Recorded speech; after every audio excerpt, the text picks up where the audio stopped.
Happy Sunday, everyone. This is Denise from Dobby Books, and I'm going to show you, only thing I'm going to show you today is all the books that I've managed to collect over the week. And now that I've separated the stack, I'm thinking to myself, where the hell did I get all these books? I don't know. They just, like babies, they just show up.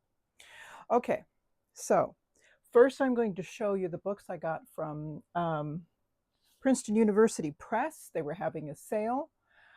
I can't pass that up. So this is what I got. These books arrived earlier this week, some even yesterday. The first one I'm going to show you is the one that I had already gotten, and I accidentally ordered another one, and I'm giving everybody a heads up. If you think you might be interested in me sending you this book, then just say something in the comments or email me. My email is right there on my profile page. So the first one is Not for Profit by Martha Nussbaum, Why Democracy Needs the Humanities. This is my duplicate copy, which I'll be happy to mail to any one of you who are interested. And then the next one that I got, I loved the cover, very pretty when I saw it. And then the title fascinated me. It's called The Study, The Inner Life of Renaissance Libraries by Andrew Huey. And this talks about, it says, with the advent of print in the 15th century, Europe's cultural elite assembled personal libraries as refuges from persecutions and pandemics. Andrew Huey tells the remarkable story of the Renaissance studiolo, a little studio, and reveals how these spaces dedicated to self-cultivation became both a remedy and a poison for the soul. And Andrew Huey, I'm not sure how to pronounce that, is Associate Professor of Humanities at Yale NUS College, Singapore. He is the author of A Theory of the Aphorism from Confucius to Twitter, which is also from Princeton, and The Poetics of Ruins in Renaissance Literature. And here is a picture of the author. Next one. I love this cover, another cover that I love. This is Reading the Odyssey, a guide to Homer's narrative by Jonas Gretein, translated by Sabrina Stolfa. And I read the Odyssey often enough that I know this is going to be something that's going to come in handy for me. Let me read a little bit about it. Reading the Odyssey is an introduction to Homer's masterpiece like no other. It combines a cultural and intellectual history of the epic with an in-depth exploration of its unique and influential narrative structure and the ways it continues to inform issues of identity, meaning, and experience. And the author, Jonas Gretein, is chair in Greek literature at the University of Heidelberg. His books include Ancient Greek Texts and Modern Narrative. Let me rephrase that. Ancient Greek Texts and Modern Narrative Theory, The Ancient Aesthetics of Deception, Aesthetic Experiences and Classical Antiquity, and The Greeks and Their Past. And here is a picture of the author. Okay. And one last one from Princeton. This one is by Musa Al-Gharbi, We Have Never Been Woke, The Cultural Contradictions of a New Elite. And I'm going to read you a little snippet of the summary, and maybe you'll be just as intrigued as I am about what I want to hear more of what he has to say. It says, society has never been more egalitarian in theory. Prejudice is taboo and diversity is strongly valued. At the same time, social and economic inequality have exploded. In We Have Never Been Woke, Musa Al-Gharbi argues that these trends are closely related, each tied to the rise of a new elite, the symbolic capitalists. In education, media, nonprofits, and beyond, members of this elite work primarily with words, ideas, images, and data, and are very likely to identify as allies of anti-racist, feminist, LGBTQ, and other progressive causes. Their dominant ideology is wokeness, and he says that in parentheses. And while their commitment to equality is sincere, they actively benefit from and perpetuate the inequalities they decry. Indeed, their egalitarian credentials help them gain more power and status, often at the expense of the marginalized and disadvantaged. When I read that, I thought, okay, you've got my attention. And Musa Al-Gharbi is a sociologist and assistant professor in the School of Communication and Journalism at Stony Brook University.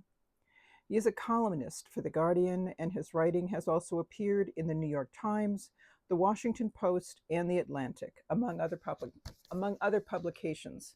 And here is a picture of the author.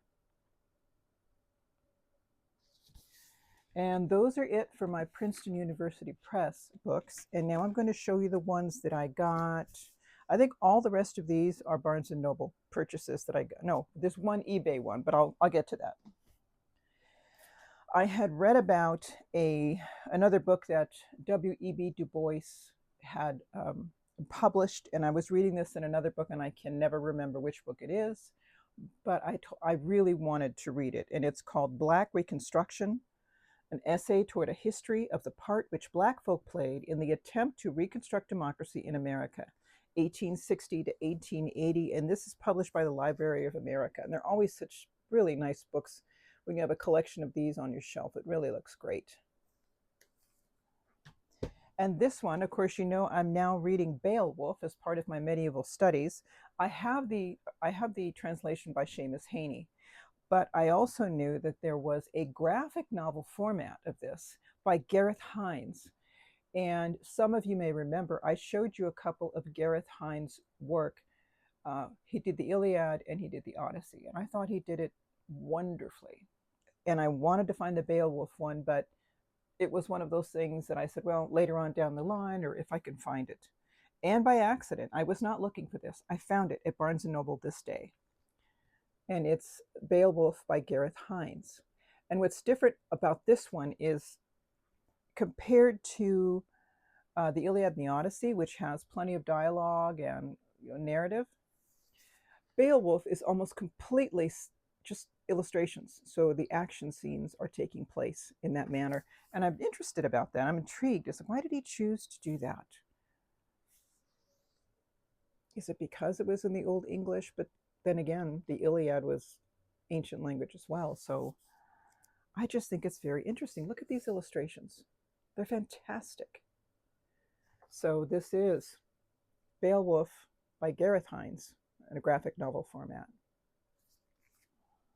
And you all know I'm reading Fangirl, and I have the original novel, and I have volume 1 of the graphic novel. And I found volume 2, which was the harder one to find. So I grabbed it while I could. So here's volume 2 of the manga version of Fangirl, and examples of some of the illustrations. It's all in black and white. But this, look at the illustration on the back. I love it. And that's an illustration of the book that Katie Cat writes for. Simon, gosh, I forgot. The Simon Something series. And this is an illustration of that. So this is like a novel within a novel. And then this I found on one of the display tables there at Barnes & Noble. And it, oh my gosh, it's a paranormal kind of, but it's nonfiction. It's The Man Who Could Move Clouds. This is a memoir by Ingrid Rojas Contreras. And this is what the cover looks like. You can see it was a National Book Award finalist. And I'll read a little bit of the back. For Ingrid Rojas Contreras, magic runs in the family. In Ocaña, Colombia, her maternal grandfather, Nono, was a renowned curandero, a traditional healer who people said could talk to the dead, tell the future, treat the sick, and move the clouds. This was a vocation forbidden to the women in the family, until the day that Mami suffered a fall that left her with amnesia, and on the other side of recovery, gave her the ability to see and hear ghosts. In a long lineage of men, Mami became the family's first curandera. And it goes on in this story that the author herself, later in her life, had an accident, I think a fall from a bike or something, and she ended up getting amnesia from that. And guess what? She also began to have the same experiences as her mother. So I am just dying to read this thing. It's fascinating because I don't know if some of you may know in my own family, there's a history of that type of sensitivity on my mother's side. So that's why it interests me. And this one was really cool. I thought this was very practical. I love the way that it's illustrated in cutesy little illustrations. It's simplified yet very informative. I just love this. And it's entitled A User's Guide to Democracy, How America Works by Nick Capodice and Hannah McCarthy. And this is by Celadon Books. It's self-explanatory. I'm not going to read the snippet on the back, but there's that book. And it's a little bit meaty, but it's got everything in there. I think it's very practical for this day and age, right? And the one that I got really quick here, just a snippet, this is the one that I ordered from eBay. You know how I'm adding to my chronological bookshelves. The ones that I've been slower at adding in are the ones that deal with science or math. I'm fascinated by science, not so much math. So it's been a slower pace with that. But I found a new one on science/math that I found in an easier, more affordable format. And if I really like it, then I'll look for a nicer model, so to speak. But this is the one by Galileo Galilei, Dialogue Concerning the Two Chief World Systems. And it's a really basic publication. This is by DigiReads. I paid less than $10 for it. Not fancy schmancy as far as, you know, illustrations or diagrams. Here's one of the diagrams. I mean, just super basic. And it's okay, but what I don't like are this part here. See how close the words are to the spine? I don't like that very much. And it's okay as far as, you know, pages, flappability, yeah, but I don't know. But then again, it's not way up there yet, so we'll see. And the same seller on eBay sent me this beat up old joke book for kids. I don't know why. I was almost insulted. I'll be honest. I was almost insulted. They just sort of tossed this beat up old book at me. But oh well. And the one that I found also, and this is going to work great for Pride Month, and it's by an author I know so well, Brian Selznick. It's a recent publication. It's entitled Run Away With Me. Look at this. And if you're familiar with Brian Selznick or not, he has a very unique way of presenting his novels. He uses two art forms. So there's the written word and there's the illustration. Two mediums, that's the word. And what he'll do is he's writing his story, so you're reading it, right? And then you'll go to the next page and the story is continued via illustrations. And then you'll go to the next page and it continues on from there. It's interesting. So you go written word, illustration, written word, but it's telling the story. It's like reading another page of words, but rather than presenting them as words, he presents them as an illustration. And I think that's fascinating. And all his books are like this. And this is the most recent publication. Let me see. It says, Danny is 16 and spending his summer in Rome. As his mother works all day in a museum dedicated to the preservation of books, he wanders the city's ancient, lonely streets, not really sure what he's looking for, until a voice calls to him and a strange, beautiful boy steps into his life, Angelo. And if you look at the inside cover page here, isn't that beautiful? I just love Brian Selznick's books. They really are works of art. I just love them. So there we go. Run Away With Me by Brian Selznick. And this book, Shannon is one of my subscribers, and I had mentioned a book that I saw in a Barnes & Noble and didn't purchase because for some stupid reason, you know, when we do that, we say, we'll come back later. We don't remember the name of the book. We don't remember the author, but oh my gosh, it was awesome, right? And this was one of those books that I wished I had purchased when I was at this Barnes & Noble in LA.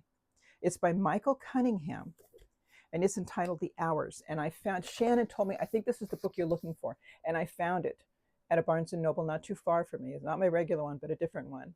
And it's a story, let me give you a little snippet here. A passionate, profound, and deeply moving, The Hours is the story of three women: Clarissa Vaughn, who one New York morning goes about planning a party in honor of a beloved friend; Laura Brown, who in a 1950s Los Angeles suburb slowly begins to feel the constraints of a perfect family and home; and Virginia Woolf, recuperating with her husband in a London suburb and beginning to write Mrs. Dalloway.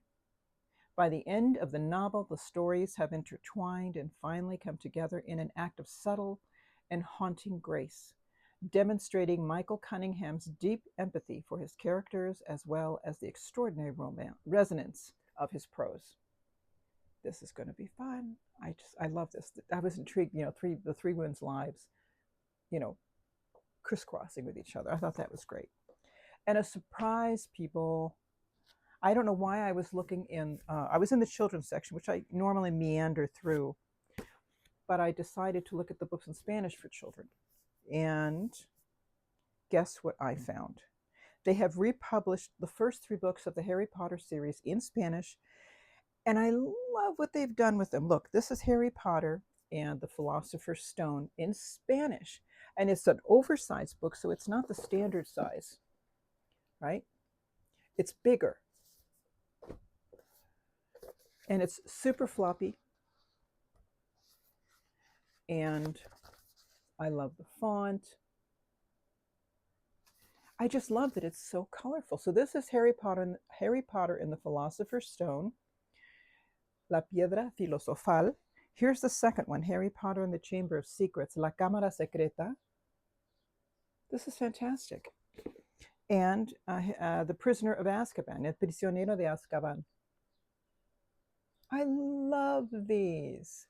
Oh my gosh, how could you not take these home? Fantastic. Love it. Can't wait. Look at the illustrations at the beginning of the chapters. This is fantastic. I'm very happy. This was a lovely surprise. I took these home because there was no way I was not going to. And that is it, everybody. Those are all my books that I got. And now I've got to find room for them. So have the great Sunday. Be safe the rest of the week. I love you all, and I'll see you in just a few days. Bye.